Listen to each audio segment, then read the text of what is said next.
There was a question the mother of this baby asked me while crying.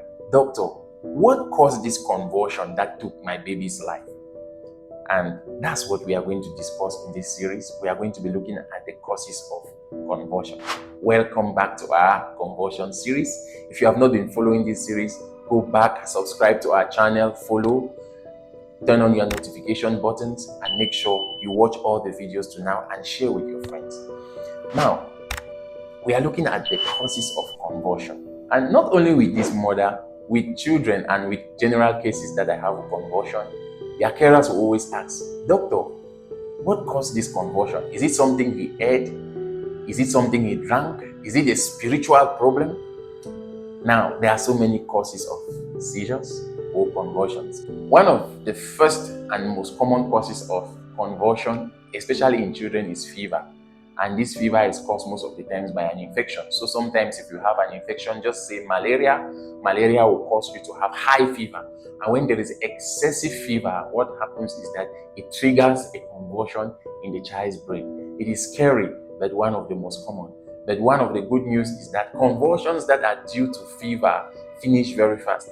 When the fever is managed, the convulsion goes very well. So it's not a big deal. It's one of the most common causes of convulsion, but equally, it is very easily managed when the fever is handled. Second cause of convulsion in children is epilepsy.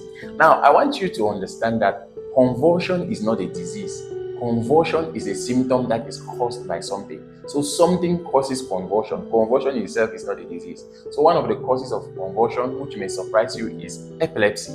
Now, epilepsy is when somebody has had repeated convulsions.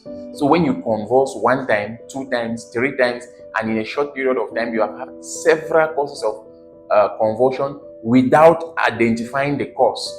Okay, so if you have somebody that has been convulsing and you don't know what is the cause of that convulsion and it occurs continuously, we call that word an epilepsy. So an epileptic patient may just have one episode of convulsion again. So notice,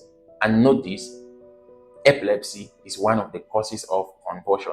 Patients with epilepsy will convulse frequently. So when somebody is convulsing, you want to ask if that patient is an epileptic patient.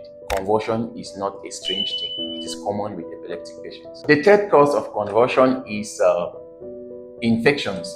When you have infections, especially infections in the brain, okay, bacteria or whatever infection, they affect the brain and they affect the brain tissues. When these tissues are infected, it leads to abnormal activity of that brain and then it leads to a convulsion. One of the common causes or one of the common examples of this infection is meningitis. Somebody that has meningitis, that is what bacteria infection in the brain is what we call meningitis, inflammation of the meninges, which is what the tissues of the brain. So people that have meningitis will convulse. So that is one of the causes of convulsion, infection, which can be meningitis. The next cause of convulsion is low blood sugar. Low blood sugar, we call it hypoglycemia. You know, the brain needs sugar or glucose in order to function properly. Glucose is actually the food that the brain uses to function. So when you have low blood sugar, it means that the food supply to the brain is what? In shortage. And when that happens, the brain goes on lockdown. And when that happens, there is convulsion. So patients that are diabetic, so if you have a diabetic patient that goes short of glucose, they may convulse. Or if you don't eat for a long period of time and there is glucose shortage in your body, it may manifest in a convulsion. So somebody convulsing may just be somebody that has not eaten or a hungry person. Let's go to the next cause, the head injury. As we say, most of the times people have convulsions and you want to ask them what happened before they had that convulsion. Some people may have an injury on the head. You may be fighting and your head is traumatized. You may fall on the staircases. You may hit your head with a stone or any other injury that affects the brain may subsequently lead to a convulsion. So a convulsion may be secondary to a trauma or an accident to the brain. The next cause, which is problems of salt in the body, we call that ionic imbalance.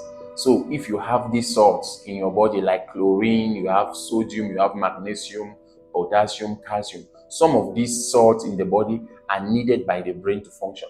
So when you have these salts that are in very low concentration or high, when they become excessively low or excessively high, they alter the normal functioning of the brain, and the brain will respond by what? By convulsing. So sometimes somebody having a convulsion is just somebody that has a low magnesium or a low calcium, because the brain uses these salts, or we call them ions, to transmit information or to transport information.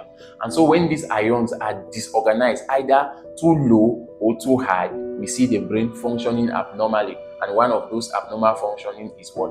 Convulsions. Okay, the next cause of convulsion is stroke or lack of oxygen. You know, when a patient or somebody has a stroke, it affects the brain, and the brain is the center that controls movement. It controls your reasoning, it controls your body movement, and every activity that occurs. All that is happening in the brain. So when you have a stroke, part of the brain dies. And when part of the brain dies, what happens is oxygen is not more going to that part. So when there's lack of oxygen going to a part of the brain, and the part of the brain dies, what are you going to have? You are going to have a stroke. And then when you have this stroke, it predisposes you, or it exposes you to the risk of having convulsions. So if oxygen is not going to a part of the brain, it means that you can easily have a convulsion. That is why you see many stroke patients having convulsions, because they are having an abnormality in the brain, and that abnormality in the brain now will lead to a convulsion. Finally, we can have brain tumors or brain diseases that cause tumors. If you have a growth in your brain or a cancer that grows in your brain, it is going to affect that part of the brain.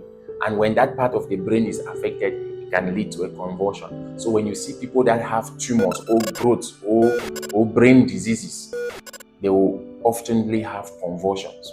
So looking at all these causes of convulsions, you see that our baby would have fallen in one of these causes, even though we could not really put our hand on it early because the child came late. If you see any person having a convulsion, one of these things that we have mentioned would have caused that convulsion. Now that we have looked at the causes of a convulsion, in our next series, we'll be looking at the danger signs of a convulsion. I want us to know when it is necessary for us to rush our patient to the hospital. As it is known, however, that not all convulsions are dangerous, and it is not in all cases of convulsions that you need to rush the patient to the hospital. But now in our next series, we'll be telling you the cases where you need to rush your patient to the hospital. Make sure that you stay tuned to watch our next series. If you have not been following our series, go back to our channel and start following from the beginning. Make sure you follow, make sure you share our videos, you subscribe, and stay tuned. Turn on your notification button so that when we drop any new video, you'll be the first to receive these videos.